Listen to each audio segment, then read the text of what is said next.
যে ব্যক্তি নামাজ পড়ে না 5 ওয়াক্ত, রমজানের প্রথম দিনেই সে 5 ওয়াক্ত নামাজি হয়ে যাবে, এটা কিন্তু ডিফিকাল্ট। এই জন্য এখন থেকেই নামাজের চর্চা করতে হবে। রমজানে কয়েকটা কাজ খুব বেশি বেশি গুরুত্ব দিয়ে করবেন। 1 নাম্বার, জামাতের সাথে 5 ওয়াক্ত সালাত পারা যাবে ইনশাআল্লাহ। 2 নাম্বার, নিজের মালের যাকাত দিয়ে দিবেন। এটা কি ব্যবসায়িক সমিতির উদ্যোগে প্রোগ্রাম?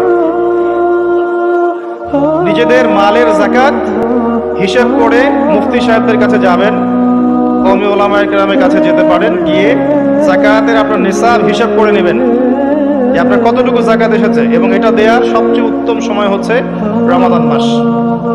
যাকাতগুলো দিয়ে দিবেন, আল্লাহ পাক তৌফিক দান করুন। সাদাকাতুল ফিতর দিবেন রমজান মাসে। তারাবির সালাত অবশ্যই অ্যাটেন্ড করবেন, তারাবির সালাত মিস করবেন না। পরিবারের ব্যক্তিদেরকে একসাথে নিয়ে ইফতার করবেন, আলাদা আলাদা করে করবেন না।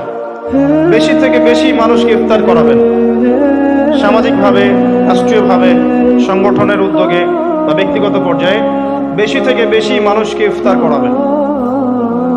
এবং কোরআনুল কারীমকে বেশি সময় দিবেন। প্রতিদিন অন্ততপক্ষে 1 পারা করে তেলাওয়াত করবেন। যারা হাফেজ কোরআন তারা পুরো কোরআন হিফজ আবার চর্চা করবেন। যারা আরো বড় লেভেলে আছেন, কোরআন গবেষণা করবেন। 5 ওয়াক্ত নামাজের পরে একটা করে হাদিস পড়ার চেষ্টা করবেন মসজিদের মধ্যে। আসর থেকে মাগরিব এই সময়টুকুর মধ্যে আসরের নামাজের পরে মসজিদ ভিত্তিকভাবে দার্সের ব্যবস্থা করবেন, তালিমের ব্যবস্থা করবেন।